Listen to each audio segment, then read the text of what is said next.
Hamas से जारी युद्ध के बीच इजरायल के रक्षा मंत्री ने बड़ा ऐलान किया है। इजरायल के रक्षा मंत्री ने कहा कि गाजा पर हमला 3 चरणों में होगा। पहले और दूसरे चरण में गाजा में हमास के आतंकवादियों के साथ संघर्ष होगा और फिर तीसरे चरण में गाजा इजरायल पर कब्जा करेगा। इजरायल गाजा पर कब्जा करेगा, ये जानकारी दी है। तो ये बड़ा बयान इजरायल के रक्षा मंत्री की तरफ से दिया गया है कि 3 चरणों में हमला होगा, गाजा पर 3 चरणों में एक्शन होगा। और इसमें उन्होंने ये जानकारी दी है कि गाजा पर जो हमला 3 चरणों में होगा, उसके मुताबिक पहले और दूसरे चरण में गाजा में हमास के आतंकवादियों के साथ संघर्ष होगा और फिर तीसरे चरण में गाजा पर कब्जा होगा।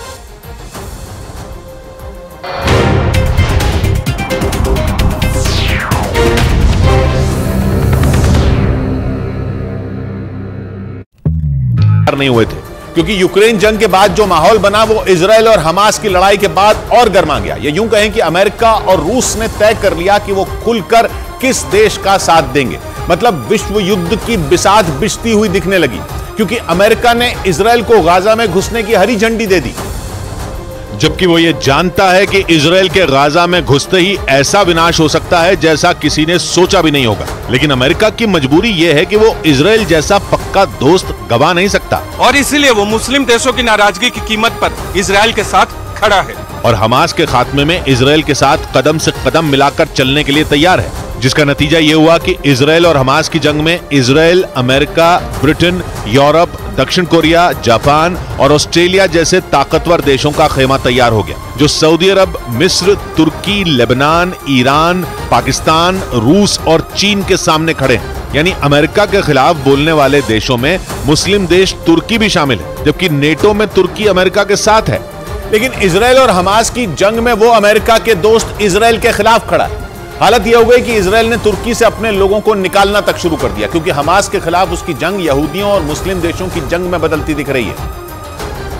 क्योंकि इजरायल और अमेरिका के खिलाफ खड़े ईरान और सऊदी अरब के बीच सारा झगड़ा ही शिया और सुन्नी मुसलमानों का था। लेकिन जैसे ही बात इजरायल से लड़ने की आई, बाजी पलट गई और ईरान और सऊदी अरब एक हो गए और अमेरिका की पश्चिम एशिया में पकड़ ढीली पड़ती दिखी क्योंकि आज की तारीख में पश्चिम एशिया में उसका केवल एक ही दोस्त है और वो दोस्त इजरायल है, जो हर तरफ से मुस्लिम देशों से घिरा है क्योंकि इजरायल की सीमाएं मिस्र, जॉर्डन, सीरिया, लेबनान और फिलिस्तीन जैसे देशों से लगी हैं और ये सभी देश मुस्लिम हैं जहां अमेरिका का किसी न किसी तरह से दखल है और यहां से वो पश्चिम एशिया में ईरान को पैर फैलाने से रोक रहा है। लेकिन हमास और इजरायल की जंग के दौरान ईरान ने अमेरिका और इजरायल के खिलाफ ऐसा माहौल बनाया कि अमेरिका की पश्चिम एशिया में सालों पुरानी पकड़ कमजोर पड़ गई